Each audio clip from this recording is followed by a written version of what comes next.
¿Tú llamas a esto un regalo?, me gritó Gabriela mientras arrojaba la caja directamente a mi rostro con una fuerza que jamás imaginé que tendría contra su propia madre.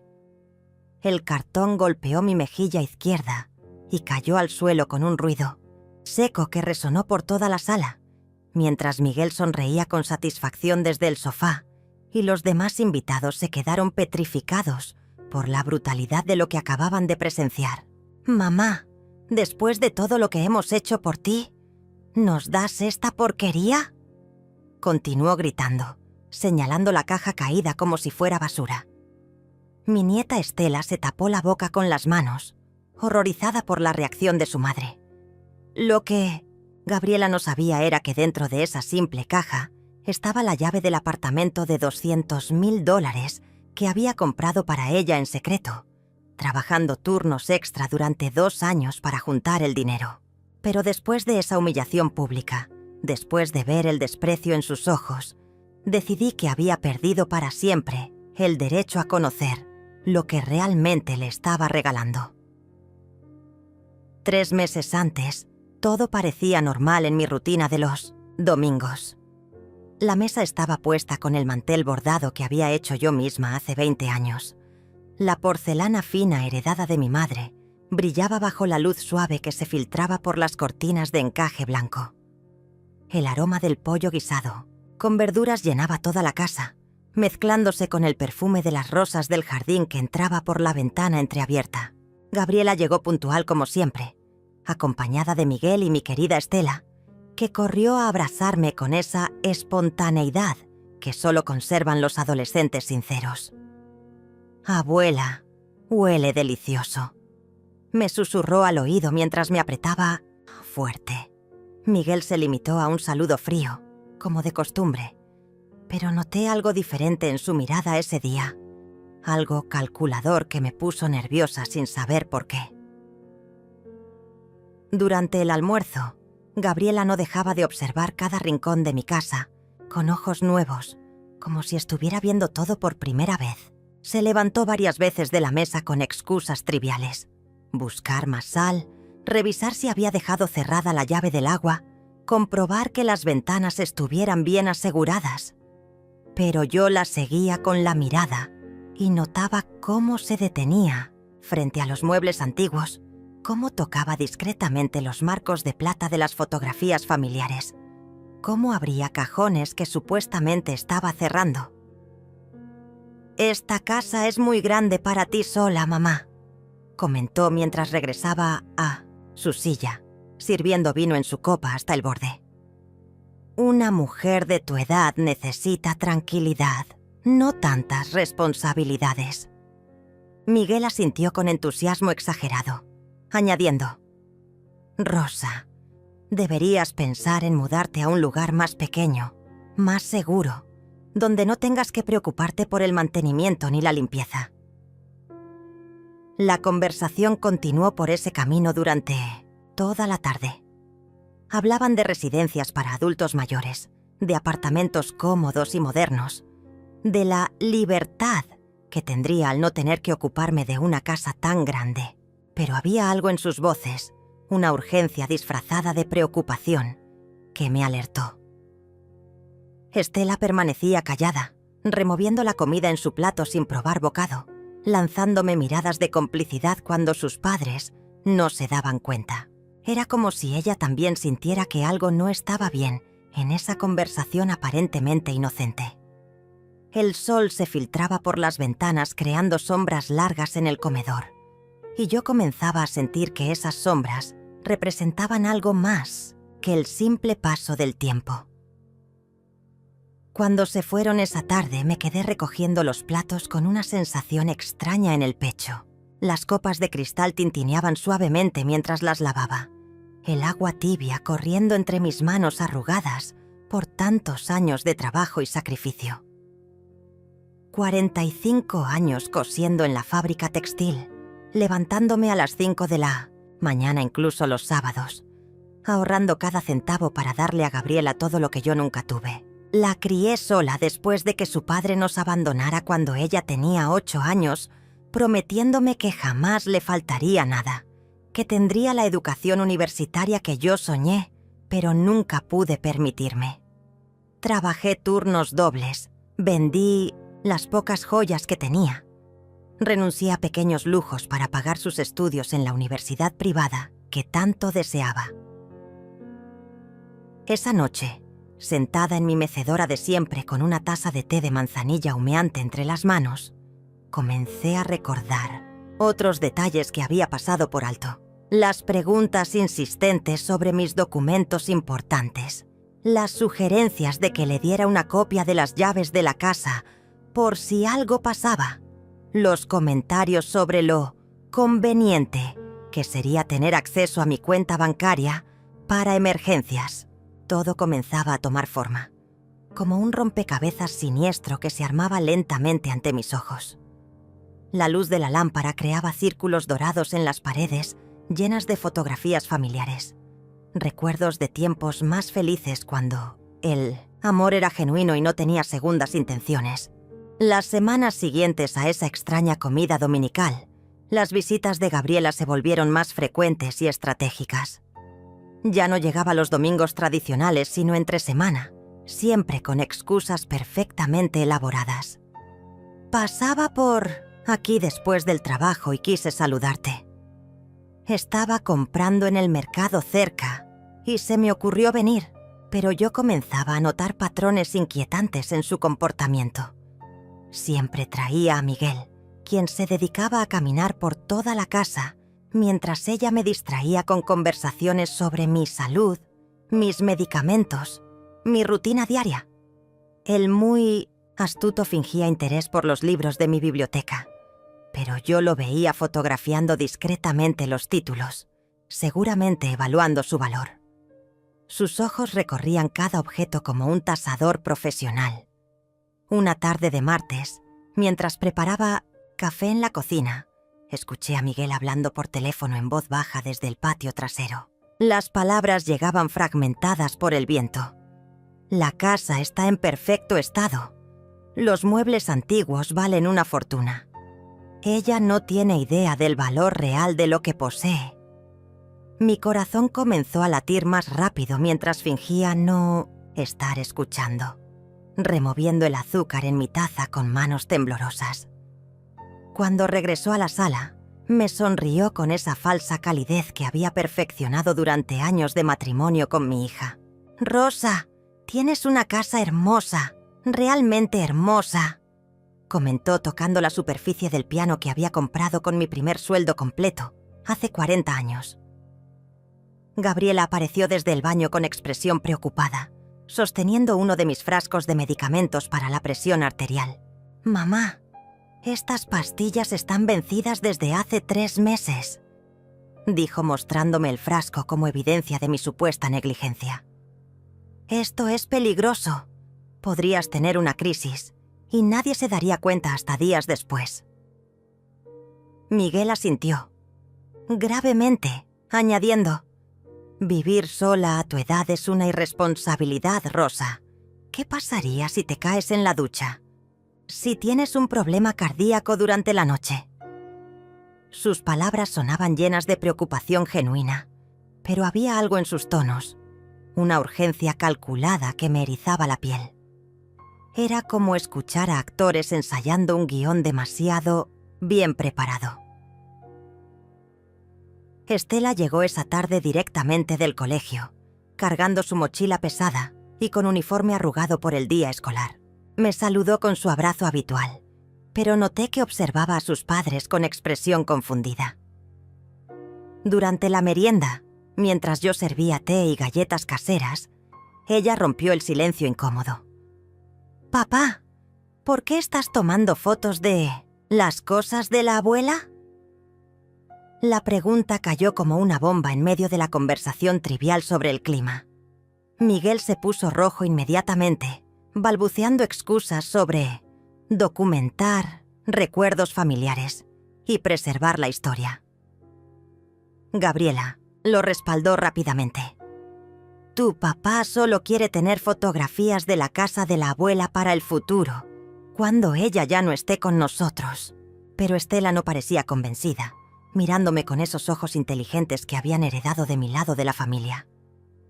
Esa noche, después de que se marcharon, decidí revisar cuidadosamente todos los lugares donde Miguel había estado curioseando. Abrí cada cajón, revisé cada estante, examiné los documentos importantes que guardaba en mi escritorio. Todo parecía estar en su lugar, pero tenía la sensación persistente de que algo había sido movido, tocado, examinado. El escritorio de roble macizo donde guardaba mis papeles importantes tenía los cajones ligeramente desalineados, como si alguien los hubiera abierto y cerrado con prisa. Los documentos de la casa, mi testamento, las escrituras del terreno, todo estaba ahí, pero con un orden diferente al que yo recordaba. Era sutil, tan sutil que cualquier otra persona lo habría pasado por alto, pero yo conocía cada centímetro de mi hogar. La paranoia comenzó a crecer dentro de mí como una planta venenosa. Cada ruido nocturno me despertaba sobresaltada. Cada llamada telefónica me ponía nerviosa. Cada visita inesperada me llenaba de ansiedad. Comencé a cambiar de lugar mis documentos importantes, escondiéndolos en sitios diferentes cada pocos días. El testamento lo guardé dentro de un libro de cocina. Las escrituras de la casa las metí en una caja de zapatos, en el armario del dormitorio. Los certificados bancarios los escondí debajo del colchón. Me sentía como una espía en mi propia casa, protegiendo secretos que ni siquiera estaba segura de que alguien quisiera robar. Una mañana, mientras regaba las plantas del jardín delantero, mi vecina Lorena se acercó por encima de la cerca que separaba nuestras propiedades. «Rosa, ayer vi a tu yerno midiendo el frente de tu casa», me comentó en voz baja, mirando hacia ambos lados como si compartiera información clasificada. Tenía una cinta métrica y un cuaderno. Tomaba notas de todo. Mis manos comenzaron a temblar mientras sostenía la regadera, el agua cayendo descontroladamente sobre las petunias rosadas que había plantado en primavera.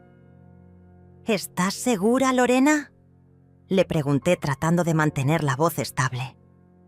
«Completamente segura», respondió. También había otro hombre con él, un tipo mayor con traje que parecía profesional, tal vez un arquitecto o un valuador. Esa revelación fue como recibir una bofetada de realidad. Miguel no solo estaba evaluando el interior de mi casa, había traído a un profesional para evaluar toda la propiedad, el jardín que había cultivado durante décadas, la casa que había pintado y reparado con mis propias manos, el hogar donde había criado a Gabriela y donde planeaba vivir hasta mis últimos días. Todo estaba siendo catalogado y evaluado como mercancía. La traición no era una posibilidad remota, era una certeza que se desarrollaba ante mis ojos, mientras yo fingía no ver las señales obvias. La confirmación llegó de la manera más cruel posible. Estela apareció en mi puerta un miércoles por la tarde, con los ojos rojos de haber llorado y temblando como una hoja en el viento. «Abuela, tengo que contarte algo muy grave», susurró, mientras cerraba la puerta detrás de ella con cuidado, como si temiera que alguien pudiera estar escuchando. Se sentó en el borde del sofá, retorciendo sus manos juveniles mientras buscaba las palabras adecuadas. «Escuché a mis papás anoche, cuando pensaban que estaba dormida. Están planeando internarte en un asilo para quedarse con tu casa». Las palabras salieron de sus labios como cuchillos afilados, cortando el aire espeso de la sala de estar, donde tantas tardes habíamos compartido historias y galletas caseras. «Papá ya habló con un abogado», continuó Estela con voz quebrada. «Dice que pueden declararte incapaz mentalmente porque vives sola y a veces olvidas cosas pequeñas, como dónde pusiste las llaves o si cerraste bien la puerta». Cada palabra que pronunciaba mi nieta era como recibir una puñalada en el corazón. Miguel había estado documentando meticulosamente cada pequeño despiste mío, cada ocasión en que tardé unos segundos extra en recordar un nombre, cada vez que repetí una anécdota durante la misma conversación. Lo que yo consideraba lapsos normales de una mujer de 67 años, él los había convertido en evidencia de demencia senil para presentar ante un juez. Y mamá ya escogió el lugar donde quiere que vivas, agregó Estela secándose las lágrimas con la manga de su suéter escolar. Es un lugar horrible, abuela, con cuartos diminutos que huelen a desinfectante y donde los viejitos están todo el día sentados viendo televisión sin hablar con nadie. Había visitado el lugar con sus padres bajo el pretexto de explorar opciones para el futuro. Pero la realidad era que ya habían separado una habitación y pagado el depósito inicial. Escuché a mamá por teléfono diciendo que una vez que estés internada, podrán vender la casa rápidamente porque los compradores prefieren propiedades sin ocupantes problemáticos. La habitación comenzó a girar a mi alrededor mientras procesaba la magnitud de la traición. Mi propia hija, la niña a quien había amamantado, consolado durante pesadillas, llevado al hospital cuando tuvo neumonía a los 5 años, había planeado robarme no solo mi hogar, sino mi libertad y mi dignidad. Miguel, el hombre que había fingido respetarme durante 15 años de matrimonio con Gabriela, había estado documentando cuidadosamente cada uno de mis movimientos para construir un caso legal que me declararía incompetente. Era una conspiración perfectamente orquestada, diseñada para despojarme de todo lo que había construido durante décadas de trabajo y sacrificio. «Pero hay más, abuela», susurró Estela mirando hacia la ventana como si temiera que sus padres pudieran aparecer en cualquier momento. «Papá ya tiene un comprador interesado en la casa. Es un desarrollador que quiere demoler esta propiedad y las 2 casas vecinas para construir un edificio de apartamentos». La ironía era devastadora. No solo querían robarme mi hogar, sino destruirlo completamente para construir algo que generara más dinero. Cada rincón donde había criado a mi hija, cada pared que había visto sus primeros pasos, cada ventana por donde había esperado su regreso del colegio, todo sería reducido a escombros para satisfacer la codicia de extraños. Esa noche no pude dormir. Caminé por toda la casa en pijama, tocando cada mueble, cada fotografía, cada objeto que contaba la historia de mi vida. El piano donde Gabriela había aprendido a tocar villancicos navideños, el comedor donde habíamos celebrado sus cumpleaños, la mecedora donde la había consolado cuando su padre nos abandonó. Todo tenía un valor sentimental incalculable que para ellos se reducía a números en una tasación inmobiliaria. Me detuve frente al espejo del pasillo y vi el reflejo de una mujer mayor, cansada, pero con los ojos brillando de una determinación que no sentía desde hacía años. Al amanecer, tomé una decisión que cambiaría todo. Me vestí con mi mejor traje sastre, el azul marino que guardaba para ocasiones especiales. Me peiné cuidadosamente y caminé hasta el banco donde había tenido mi cuenta durante los últimos 30 años. «Señora Rosa, qué gusto verla», me saludó Lorena, la gerente que conocía toda mi historia financiera. «Necesito hacer una transacción muy importante», le dije con voz firme, colocando todos mis documentos sobre el escritorio. «Quiero comprar un apartamento y necesito que todo se haga en el más completo secreto». Durante las siguientes 2 horas, Lorena me ayudó a revisar las opciones disponibles en el mercado inmobiliario. Encontramos un hermoso apartamento de 2 habitaciones en el centro de la ciudad, con vista al parque y cerca de todos los servicios que podría necesitar. El precio era exactamente $200,000, la cantidad exacta que había ahorrado durante los últimos 5 años trabajando turnos extra y vendiendo algunas joyas familiares que ya no usaba. «Es perfecto para alguien que quiera empezar una nueva vida», comentó Lorena mientras preparaba los documentos de compra. Lo que ella no sabía era que yo estaba planeando la venganza más silenciosa y efectiva de mi vida. Firmé todos los papeles esa misma tarde, sintiendo una satisfacción profunda mientras mi pluma se deslizaba sobre cada línea. El apartamento sería registrado a nombre de Gabriela, como un regalo sorpresa que pensaba darle para su cumpleaños el mes siguiente. Había planeado entregarle la llave dentro de una caja sencilla, esperando ver su rostro iluminarse de alegría cuando descubriera que su madre, la mujer que creía poder manipular y engañar, le había comprado una propiedad completa. Pero después de conocer sus verdaderas intenciones, ese regalo se había convertido en la herramienta perfecta para una lección que jamás olvidaría. El plan se desarrolló de manera perfecta durante las siguientes semanas. Cada vez que Gabriela y Miguel venían a visitarme, yo fingía estar más confundida y vulnerable de lo que realmente estaba.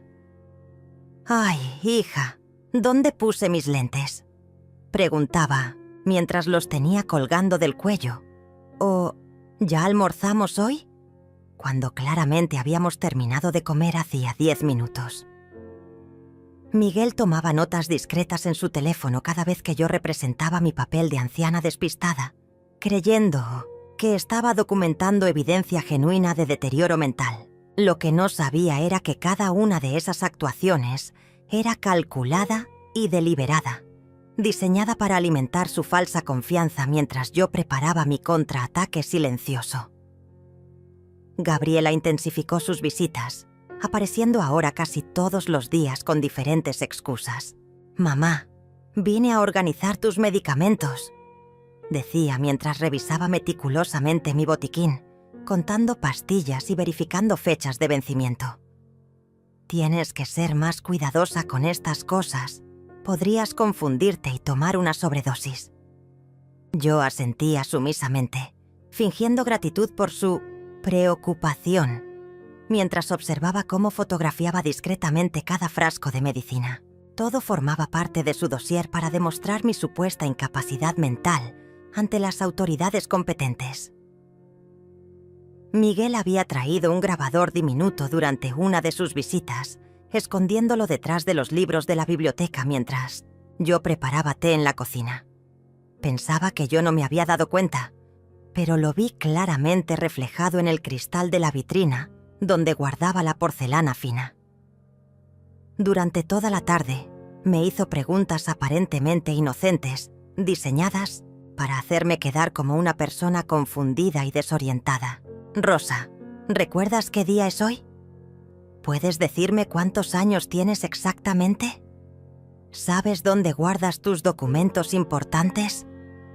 Yo respondía con pequeñas dudas intencionadas, pausas calculadas, respuestas ligeramente inexactas que él grababa con satisfacción creciente. Pero mi actuación más brillante llegó cuando fingí no reconocer a Estela durante una de sus visitas. «¿Quién es esta jovencita tan linda?», pregunté con expresión genuinamente confundida, mirando a mi nieta como si la viera por primera vez.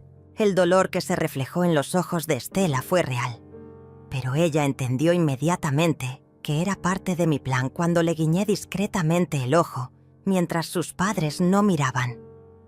«Es Estela, mamá, tu nieta», dijo Gabriela con voz quebrada, pero yo pude ver el brillo de triunfo en sus ojos. Para ella, este episodio era la prueba definitiva de que yo había perdido la capacidad mental necesaria para vivir independientemente.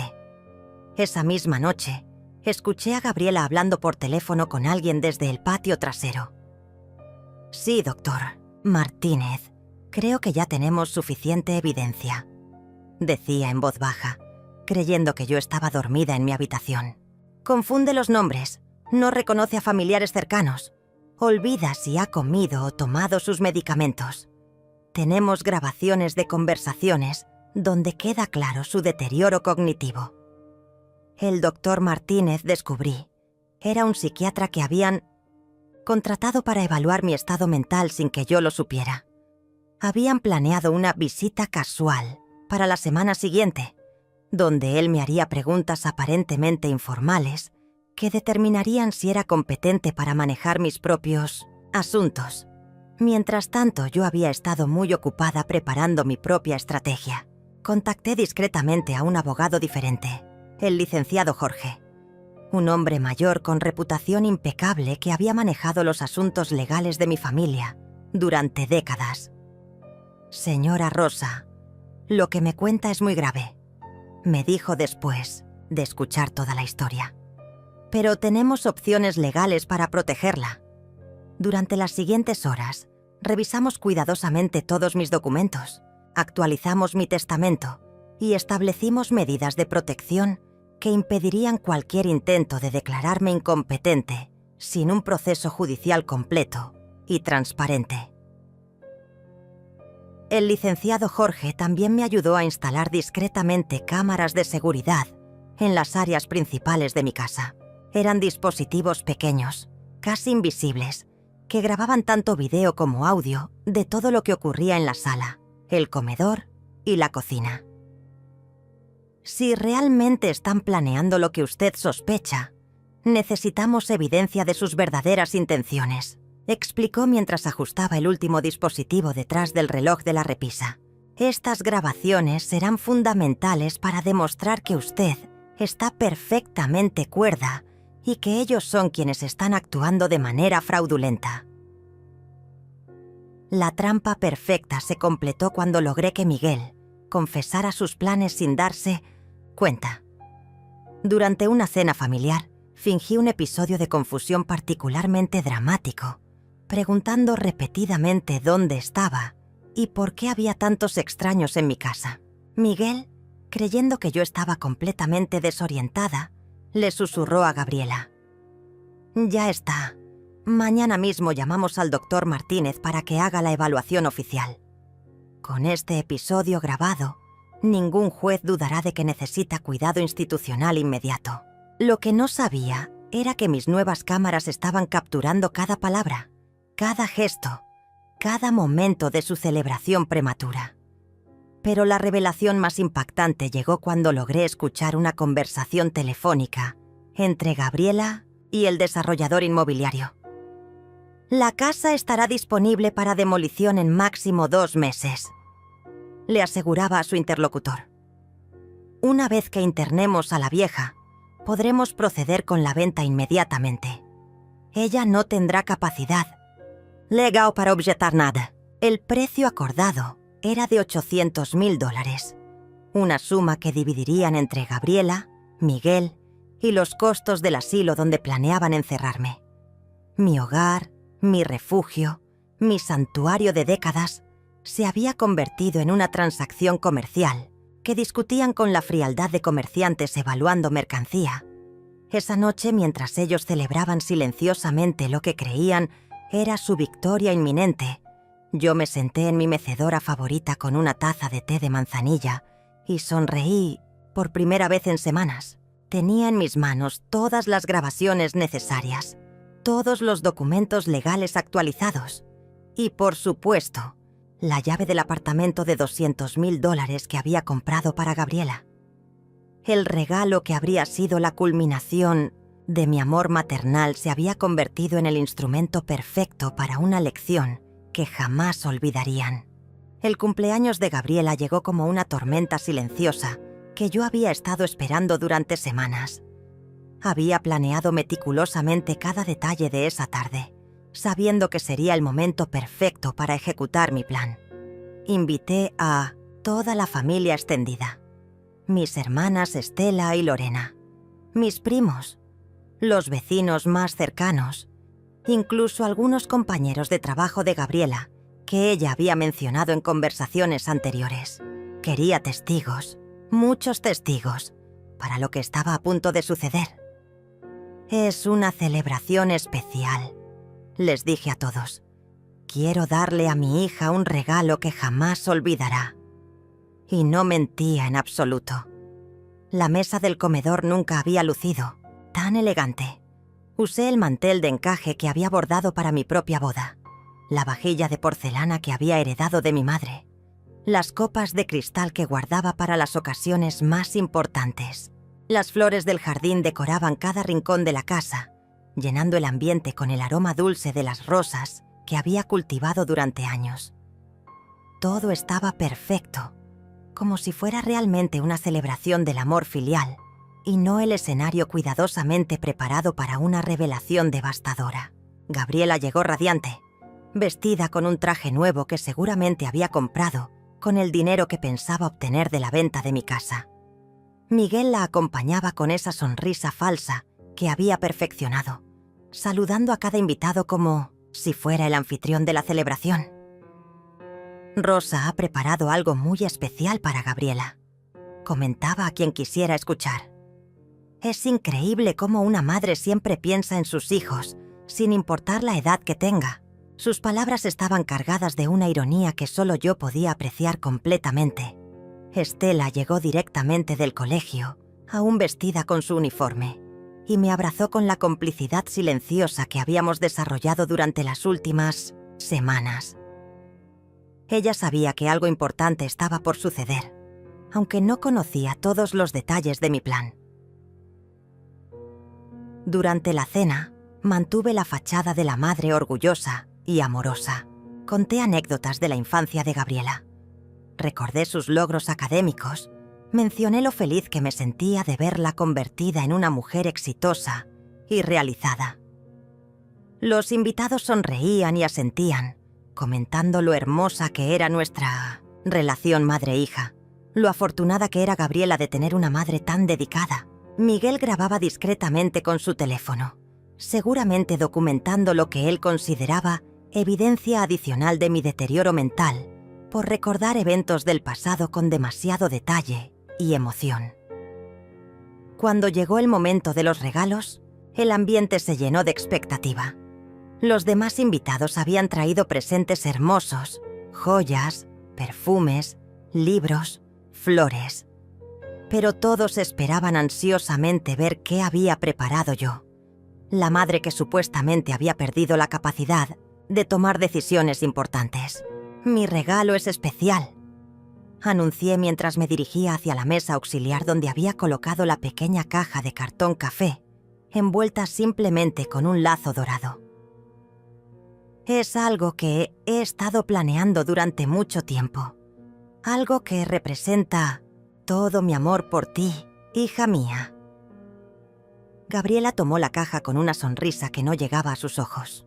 Pude ver la decepción inmediata en su expresión, cuando sintió lo liviana que era, cuando notó lo simple del envoltorio, cuando se dio cuenta de que no tenía el peso ni la apariencia de algo valioso. «Gracias, mamá», murmuró sin entusiasmo, sosteniendo la caja como si fuera una obligación social más que un regalo deseado. Miguel se acercó para observar, con esa curiosidad calculadora que había desarrollado hacia todo lo que yo hacía. Los demás invitados se inclinaron hacia adelante, esperando ver qué contenía esa misteriosa cajita que había generado tanta expectativa. «Ábrela, hija», le dije con voz suave. «Creo que te va a sorprender mucho lo que encontrarás adentro». Gabriela deshizo el lazo dorado con movimientos lentos, claramente tratando de ocultar su decepción ante la audiencia. Abrió la tapa de cartón y miró hacia adentro con expresión confundida. Lo único que vio fue una pequeña llave dorada reposando sobre un lecho de algodón blanco. «¿Una llave?», preguntó levantándola con 2 dedos, como si fuera algo insignificante. «Mamá, ¿qué se supone que abra esta llave?». Su tono comenzaba a mostrar irritación mal disimulada. «Es la llave de tu nuevo apartamento», respondí con calma, disfrutando del momento de confusión que se reflejó en todos los rostros presentes. «Compré un hermoso apartamento de $200,000 en el centro de la ciudad, completamente amueblado, con vista al parque. Es tuyo, hija mía».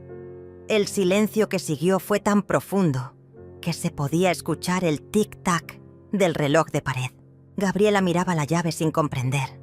Miguel había palidecido visiblemente, y los demás invitados comenzaban a murmurar entre ellos sobre la generosidad extraordinaria del regalo.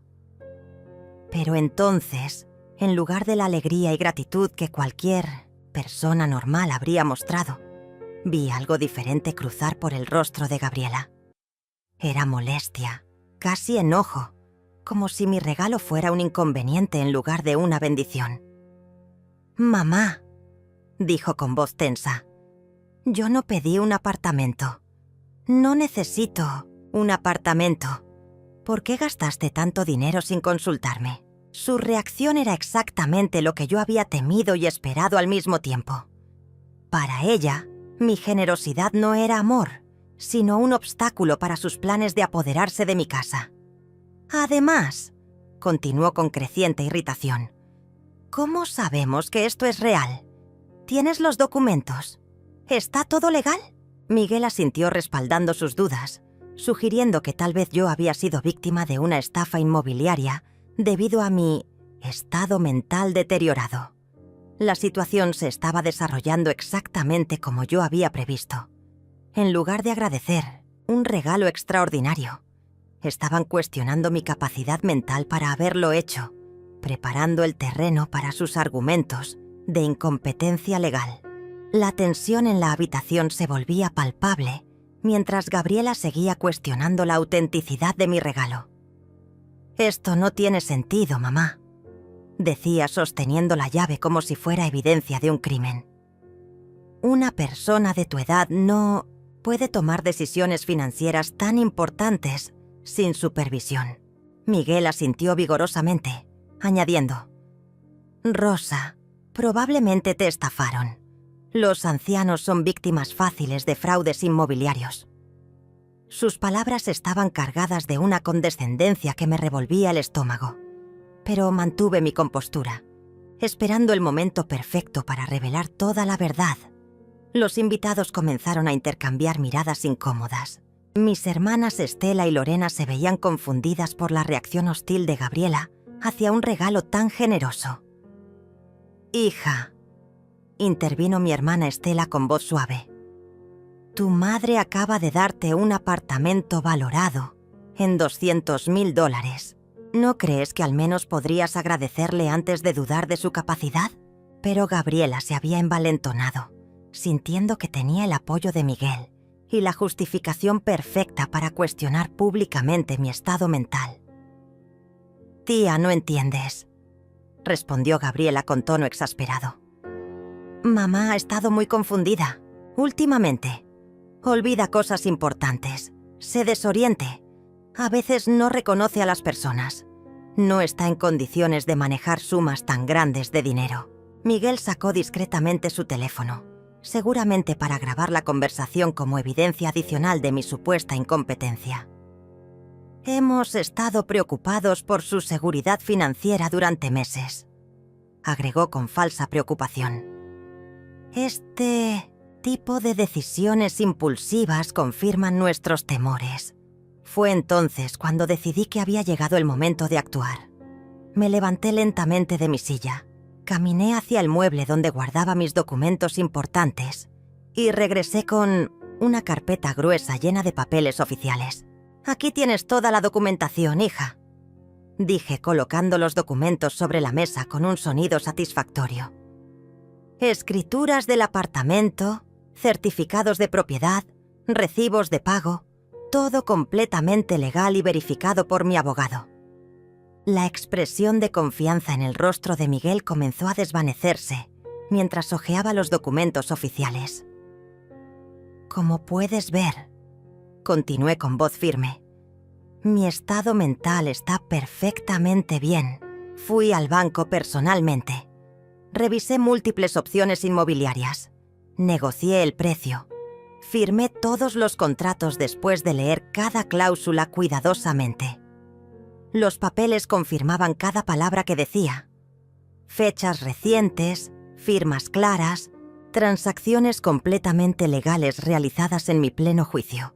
El apartamento está registrado a tu nombre, Gabriela. Es completamente tuyo, sin restricciones ni condiciones». Pero en lugar de alegría, vi pánico creciente en sus ojos.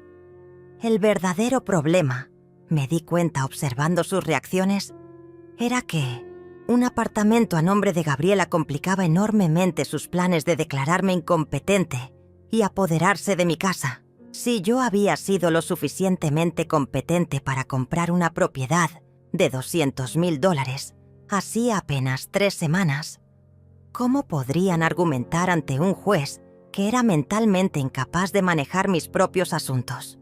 Mi regalo había destruido accidentalmente la narrativa que habían construido tan cuidadosamente durante meses.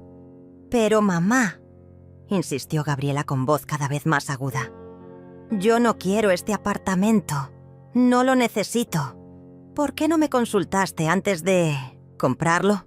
Su reacción era tan irracional que hasta los invitados más comprensivos comenzaron a intercambiar miradas de desaprobación.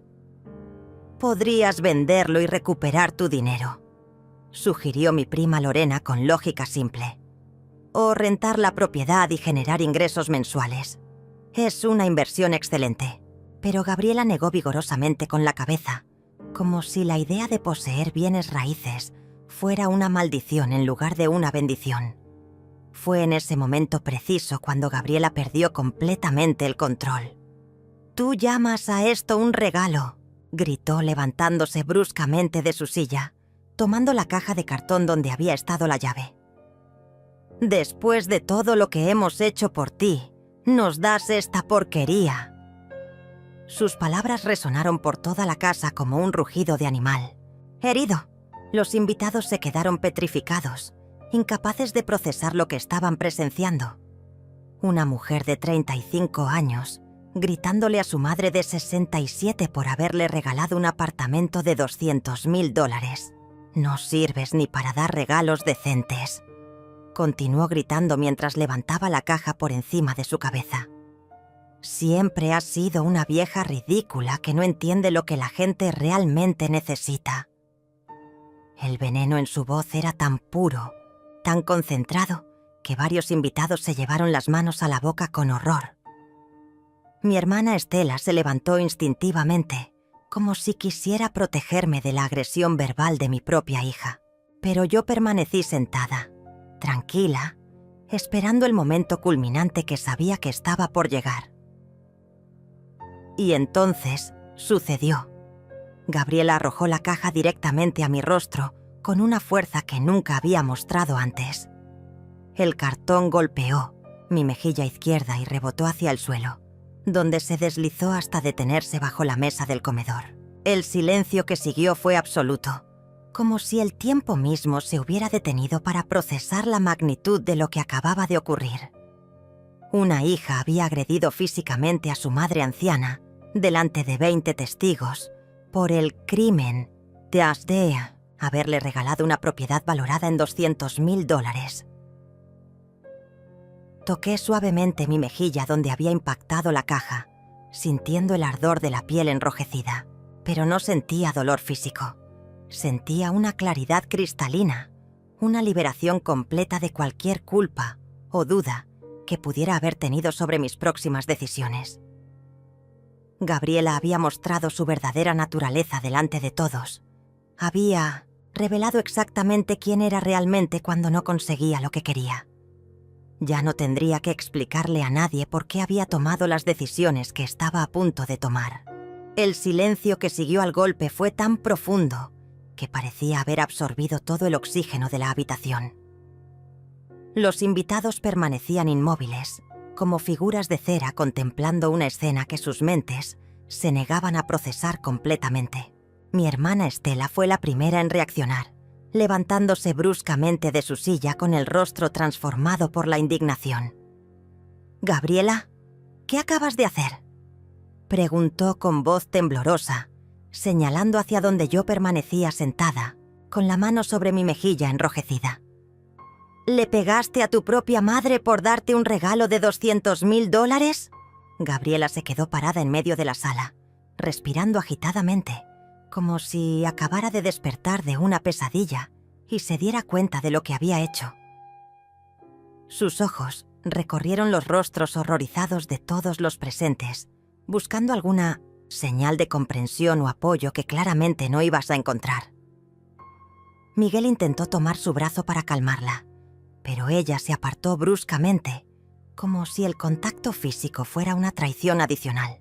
«Ella no entiende», murmuró con voz quebrada. «Ninguno de ustedes entiende lo difícil que ha sido lidiar con sus problemas mentales». ¿Problemas mentales?, intervino mi prima Lorena con incredulidad absoluta. Rosa acaba de comprarte un apartamento completo, con toda la documentación legal en orden, y tú le gritas y le pegas porque no te gusta el regalo. Su voz se elevaba con cada palabra, reflejando la indignación colectiva que se había apoderado de todos los testigos.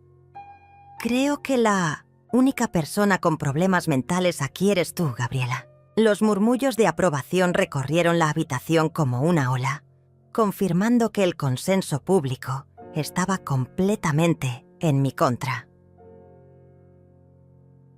Estela, mi nieta, se había levantado lentamente de su silla y caminaba hacia mí con lágrimas corriendo por sus mejillas jóvenes. «Abuela, ¿estás bien?», susurró mientras se arrodillaba junto a mi mecedora, tomando mi mano libre con delicadeza infinita. Su gesto de protección hacia mí contrastaba dramáticamente con la agresión de su propia madre, creando una imagen que quedaría grabada para siempre en la memoria de todos los presentes.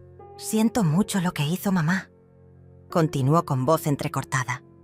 «Tú no te merecías esto». Fue entonces cuando decidí que había llegado el momento de revelar toda la verdad. Me puse de pie lentamente, con la dignidad intacta a pesar del ataque que había sufrido, y caminé hacia el centro de la sala donde todos pudieran verme y escucharme claramente.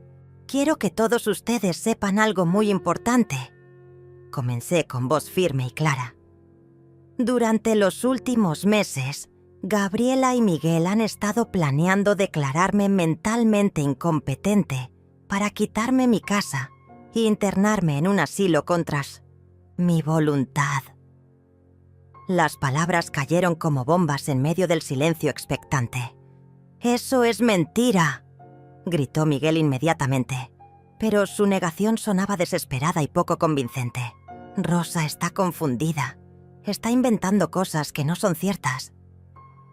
Gabriela asintió vigorosamente, tratando de recuperar el control de la narrativa que se les estaba escapando de las manos. «Mamá, tú sabes que solo nos preocupamos por tu bienestar», dijo con voz temblorosa.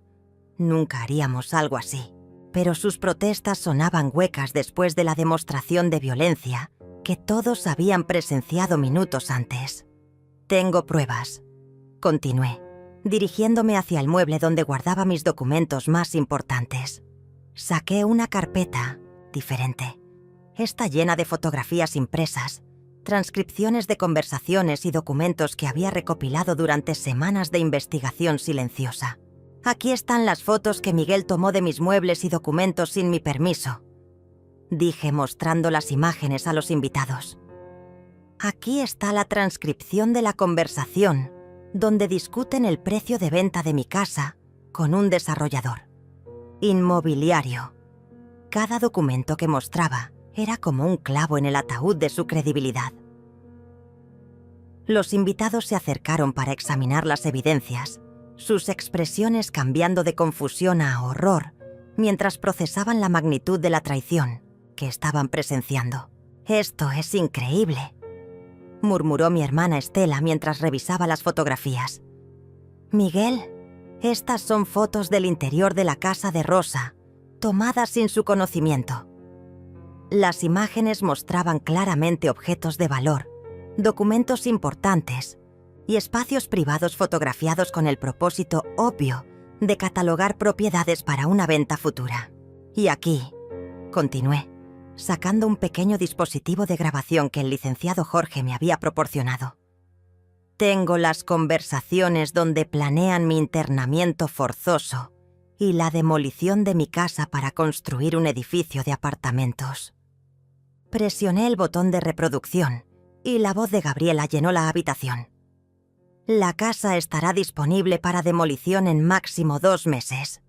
Una vez que internemos a la vieja, podremos proceder con la venta inmediatamente». El silencio que siguió fue ensordecedor. Gabriela y Miguel se habían quedado pálidos como fantasmas, mirando el dispositivo de grabación como si fuera una serpiente venenosa. «Esa grabación está fuera de contexto», balbuceó Miguel desesperadamente. No estábamos hablando de Rosa. Estábamos discutiendo una película que vimos en televisión.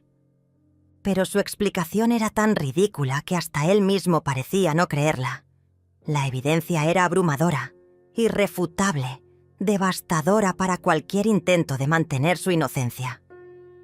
Ahora entenderán por qué la reacción de Gabriela al apartamento fue tan violenta, expliqué a la audiencia cautivada. No era gratitud lo que esperaba de mí. Era mi casa, mi dinero, mi libertad. El apartamento que le compré demuestra que estoy perfectamente cuerda y capaz de tomar decisiones financieras importantes, lo cual destruye completamente sus planes de declararme incompetente. La lógica era implacable, y todos los presentes podían ver claramente cómo encajaban todas las piezas del rompecabezas. Estela, mi nieta, se había puesto de pie y miraba a sus padres con una expresión de disgusto que nunca antes había visto en su rostro joven. ¿Es cierto todo esto?, preguntó con voz quebrada. ¿Realmente planeaban quitar la casa a la abuela y meterla en un asilo? Gabriela intentó acercarse a su hija, pero Estela retrocedió instintivamente, como si su propia madre se hubiera convertido en una extraña peligrosa. «No me toquen», susurró.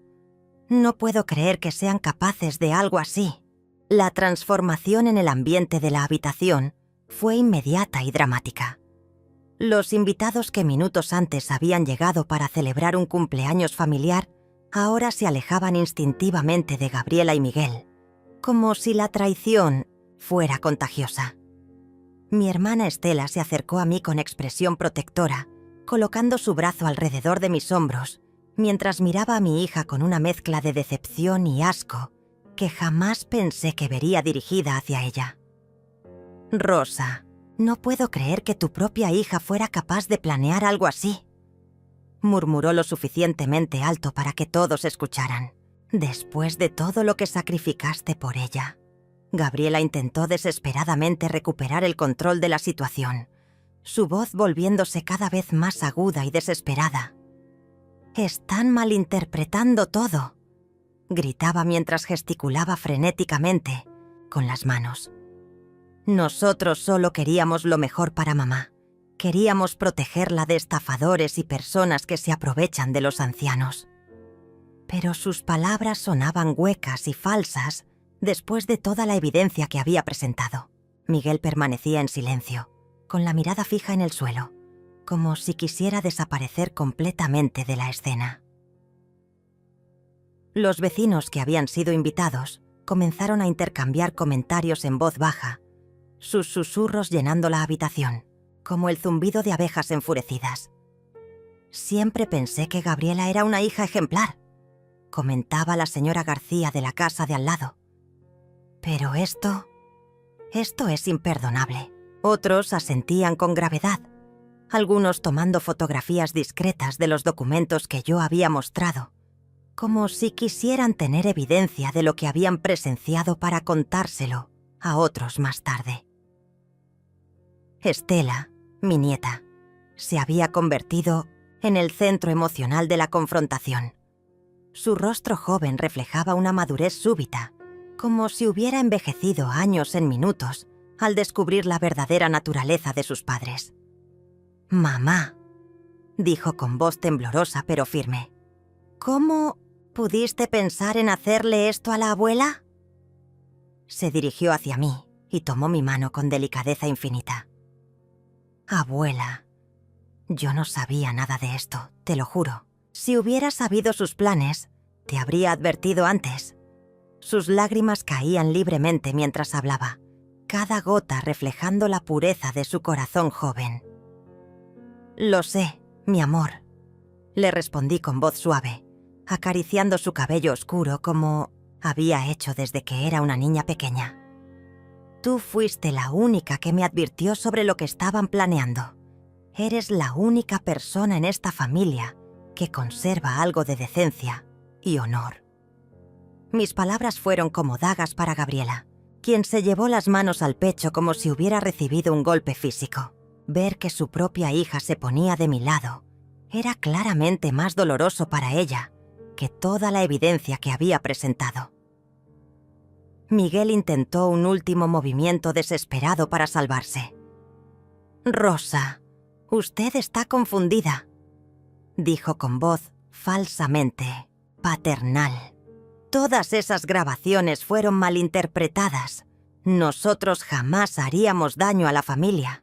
Pero antes de que pudiera continuar, mi hermana Lorena se interpuso entre él y yo con una ferocidad que nunca había visto en ella. «¡Cállate!», le ordenó con voz cortante. «Hemos escuchado suficientes mentiras por una vida entera. Sal de esta casa inmediatamente antes de que llamemos a la policía». La mención de la policía pareció despertar a Gabriela de su estupor. «¡No pueden llamar a la policía!», gritó con pánico genuino en la voz. «Nosotros somos la familia. Tenemos derechos». Pero su afirmación sonaba ridícula después de todo lo que había revelado. «Los únicos derechos que tienes», intervino mi prima Estela con voz helada, «son los que Rosa decida darte. Y después de lo que has hecho, después de planear robarle su casa y su libertad, creo que has perdido incluso esos». Fue entonces cuando tomé la decisión que había estado posponiendo durante semanas.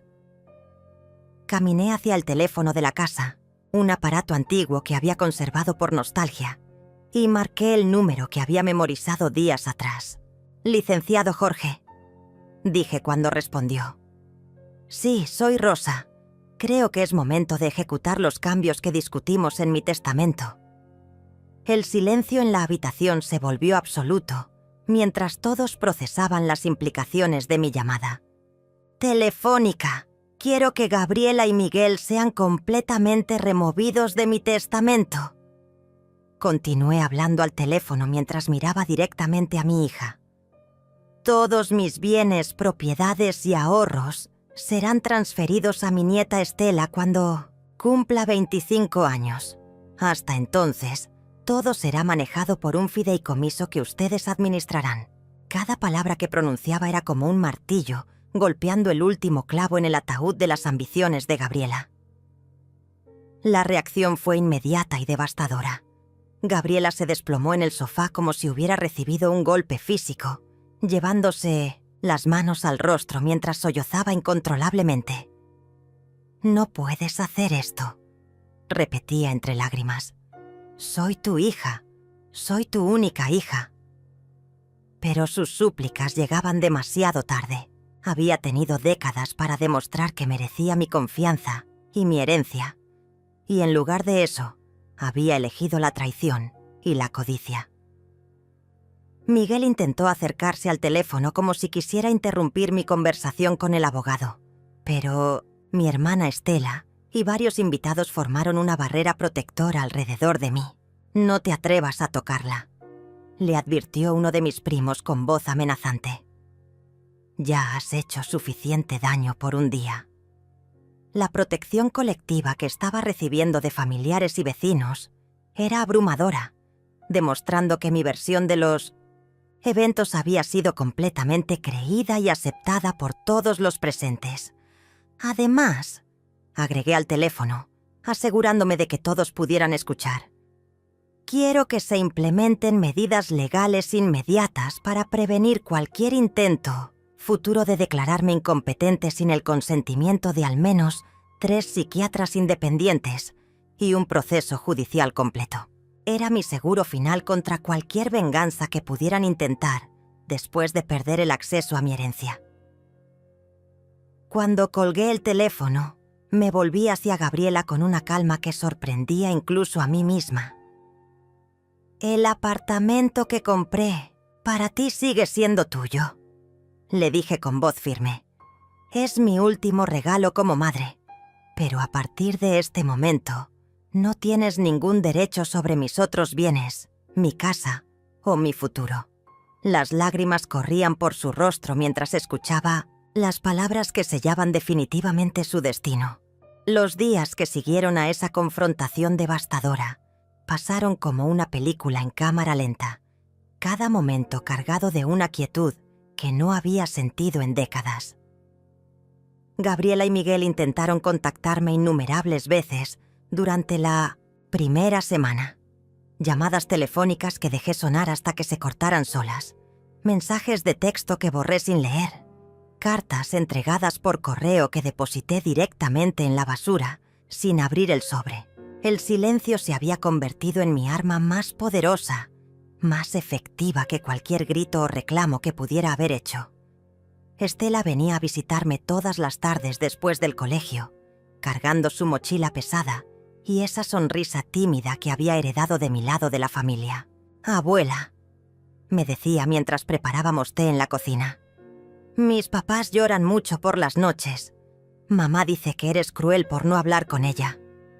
Yo asentía mientras servía las galletas caseras que habíamos horneado juntas, sintiendo una extraña paz interior. El silencio a veces es la única respuesta digna que podemos dar. Mi amor, le explicaba. Hay traiciones que no merecen palabras. 3 semanas después del cumpleaños, recibí una visita inesperada. Gabriela llegó sola, sin Miguel, vestida con ropa arrugada y el cabello despeinado que revelaba noches de insomnio. Se quedó parada en mi puerta durante varios minutos antes de tocar, como si reuniera valor para enfrentar lo que había venido a decir. Cuando abrí, sus ojos estaban hinchados de tanto llorar, y por un momento fugaz, vi en ella a la niña de 8 años que solía consolarse en mis brazos cuando su padre nos abandonó. Pero ese momento de vulnerabilidad se desvaneció rápidamente cuando recordé todo lo que había planeado hacerme. «Mamá», susurró con voz quebrada, «necesitamos hablar». Yo permanecí en el umbral sin invitarla a pasar, sosteniéndome del marco de la puerta como si fuera un escudo protector.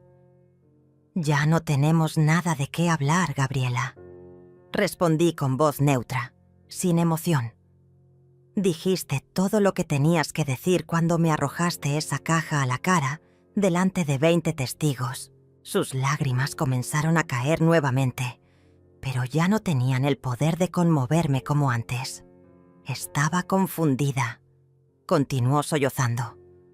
«Miguel me había convencido de que era lo mejor para ti, de que realmente necesitabas cuidado especializado.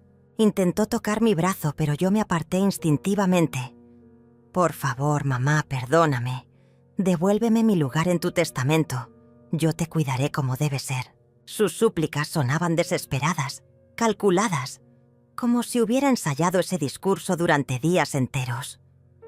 Pero lo que más me dolía era darme cuenta de que su arrepentimiento no era por haberme traicionado, sino por haber perdido el acceso a mi herencia. «El apartamento sigue siendo tuyo», le recordé con firmeza. $200,000 que gasté en ti cuando creía que me amabas de verdad es más de lo que muchas madres dan a sus hijos en toda una vida. Ella negó con la cabeza violentamente, como si el apartamento fuera una maldición en lugar de una bendición. «No quiero el apartamento», gritó con desesperación. «Quiero que las cosas vuelvan a ser como antes. Quiero ser tu hija otra vez». Pero había cruzado una línea que no tenía regreso. Había roto algo dentro de mí que ninguna disculpa podría reparar jamás. Los meses siguientes fueron de una tranquilidad hermosa que no había experimentado desde mi juventud. Sin las visitas manipuladoras de Gabriela y Miguel, mi casa volvió a ser el santuario que siempre había sido. Estela se mudó oficialmente conmigo después de cumplir 18 años, trayendo juventud y alegría genuina a los espacios que habían estado manchados por la traición. Estudiaba en la universidad por las mañanas y trabajaba medio tiempo en una librería por las tardes, pero siempre encontraba tiempo para sentarse conmigo en el jardín mientras el sol se ponía una tarde de octubre, mientras regaba las rosas que habían florecido espectacularmente después de tanto cuidado. Estela me trajo una carta certificada que había llegado por correo. «Es del abogado de mamá», me explicó con expresión preocupada. Abrí el sobre con calma leyendo las palabras, que habían sido escritas con la desesperación de quien ha perdido todo. Gabriela había vendido el apartamento que le regalé y usó el dinero para contratar abogados que intentaran revertir los cambios en mi testamento. Pero el licenciado Jorge había hecho su trabajo perfectamente. Mis decisiones eran legalmente irreversibles. ¿Qué dice la carta, abuela?, preguntó Estela sentándose en la mecedora junto a la mía. Dice que tu madre finalmente entendió que las acciones tienen consecuencias, respondí doblando cuidadosamente el papel. Gastó los $200,000 de su apartamento en abogados que no pudieron ayudarla, y ahora no tiene ni la herencia ni el regalo que le di con tanto amor. Era una justicia poética que ni siquiera yo había planeado. El invierno llegó suave y silencioso, cubriendo mi jardín con una manta blanca que hacía que todo pareciera nuevo y puro.